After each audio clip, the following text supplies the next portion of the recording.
Snooker, loopy, nuts are we? Oh, hang on, this is pool. Twisting by the pool. There were a few attempts at doing a pool game on the 8 and 16 bits in the 80s and early 90s, none of them truly successful. There was a fairly innovative 3D pool game, but it was slow and fiddly and didn't really feel accurate. So arcade pool on the Amiga was a bit of a surprise when Team 17 released it in 1994. I'm just going to be looking at the Amiga version today. There are versions for MS-DOS. Apparently it's basically the same, but it was ported out of house and it has the wrong ball physics, or they go a bit wrong. So I loaded the game up on my Amiga 1200. It's detected the enhanced processor, but not all of the memory, but enough. Perhaps that's as much as it can use. As to Brimble on sound and music duties. Playtesting by the Wolves. Ah, Rob Northern. Name that crops up, especially on the Pompey Pirate discs when they're trying to crack his protection routines. So click the mouse. In we go to a menu system. And we can select single match. We can have a tournament. We can start a new game. We can have a demo session. Various modes of play. Many of which I don't understand. But we're going to go for UK 8-ball pool because we're in the UK and that's what I used to play when I was at school. Or actually mainly watch. I'm going to, as is right and proper, I'm going to change the base colour to green. And any Americans at this moment watching this are probably pulling faces, so sorry about that, but in the UK we play with the green bays and the amount of balls and the colours you're going to see, so yeah, it's UK pool, but you can play American pool and I'll show that a bit later on as well. You can put your name in, and there are various other names in there which you can't change, many of which seem to be from Team 17 or various Amiga magazines. We'll come on to that. So I've selected a tournament, and you'll recognise some of these names. Marcus Dyson there, for example, ex-Amiga format, and then went to work for Team 17. Dominic Diamond, various other people. I'm playing Martin Brown, who was the head of Team 17. So you can view these matches on the tournament, but I'm going to skip them all. And he's yellow, right.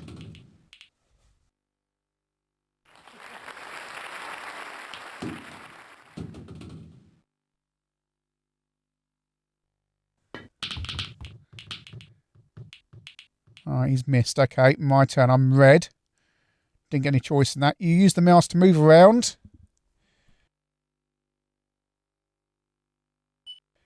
And it shows you where your cue ball, the white ball, is going to go. But it won't show you where the ball you're going to hit is going to go.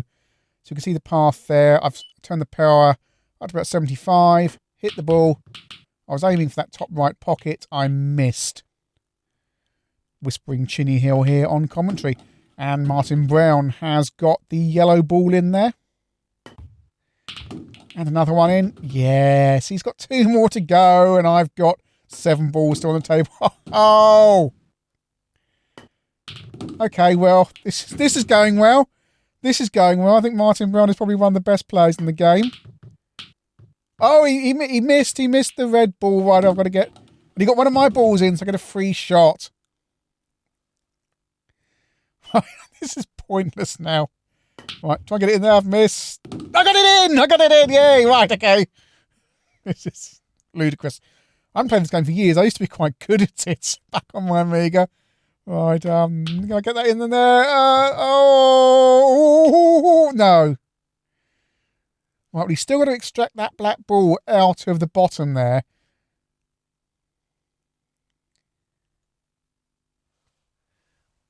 Computer's having to think about this.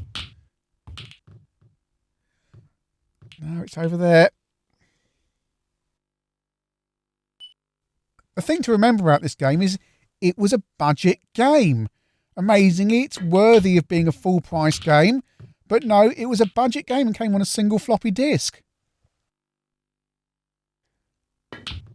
Oh, he's won. Right, so let's test this theory of Team 17 players being the best. Let's pick someone I'm going to skip out of here. We're going to go play a match against a journalist from the magazine that Team 17 disliked the most. And in fact, let's go and pick the very journalist that Team 17 disliked the most. Yes, it's the Reverend Stuart Campbell himself, right. So in theory, he should be the most useless player in the game because Team 17 hated Amiga Power and they especially hated Stuart Campbell. Right, so I'm yellow. Try and get that ball in there.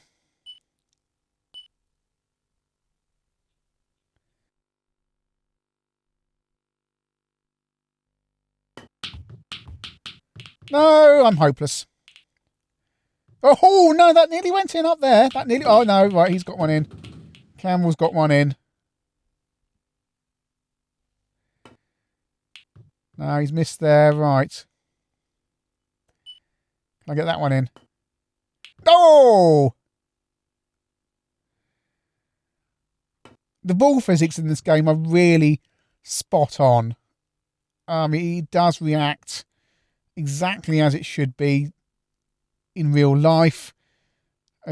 Some computer games, especially some of the early 8-bit games, the ball physics are absolutely rubbish. But they've clearly spent a lot of time absolutely working this through. Oh, no, I've got to... I'm trying to play the game and talk about this at the same time. One little gripe is the sound samples do get a little bit repetitive. There only appears to be one sample for the balls hitting each other. They could have perhaps squeezed in a few more just to get a little bit of variation in. No, this is going badly now. Mind you, I've got more balls on the table than him, but no, he missed that. That was a sitter. Can he get... Oh, he did. He did. Right, okay. I've got another ball in. That's going better now. I've got one of his balls in. Did it let me off that? Did I... I was looking at the other part of the table then.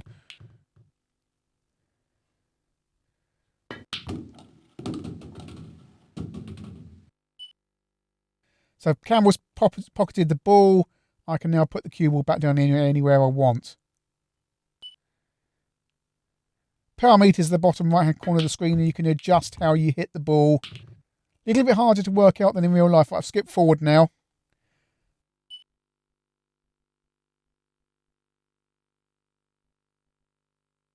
So on to the final shots of the game. Campbell's got one ball on the table. I've got two. Oh, it's gone in. Right. Right. Can I get this in? Can I get this in? Right, that's in. Right, all I've got to do is get the black ball in. All I've got to do is get the black ball in. Come on, I've got to just gently tap it. No! Oh, oh no! No! Oh, yeah, of course he's going to get that in. I threw that away. Oh, dear. What? Statistics, I'm a rookie. Apparently I've got 18 shots. And oh, dear. Right, so just for the people in the USA, it does do USA pool as well. So playing on this peculiar blue base with balls that I don't know what they represent. Some of them are striped, some of them aren't. It's because this is 2D, it can be slightly annoying trying to spot which ball is what. There's also not a huge amount of frames of animation on the ball. You don't notice that with the UK ball set, with it just being two colours, but with the stripes on them, you just feel there perhaps could be just a few more frames of animation. Just a little bit jerky there. Just double up the numbers of frames, it would be so smooth. Perhaps there wasn't enough memory to get it working on the base Amigas, but this game claims that it's got enhanced animation due to my extra memory, so I don't know what it looks like on an A500 or 600. There's also plenty of other options in the game, including a trick shot thing, so you can play, well, John Virgo did trick shots in snooker, but you can do it in pool as well. This trick shot here is not going to work at all, but just demonstrates the game will let you move the balls around the table, and you can set up trick shots just like you can on a real table. This ain't going to work, but let's give it a go. Let's get all the balls in. I'm going to hit the ball very hard. All the balls are going to go into that top left-hand pocket. Nothing can go wrong now. Power all the way up. Lots of power. Hit the ball.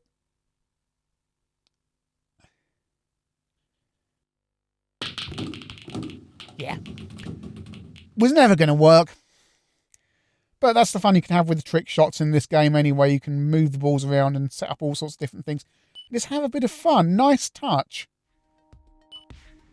So that's a quick tour around Arcade Pool on the Amiga. A slightly enhanced version, as you saw, over the standard Amiga 500 version, because the game detects what hardware you has and allocates resources to match. As a budget game, this was amazing value for money back in 1994. It's certainly the best pool game on the 16-bit computers and the best pool game I'd ever played. It's a really polished game, perhaps a few more frames of animation on the balls, especially for the people who want to play the USA ball sets.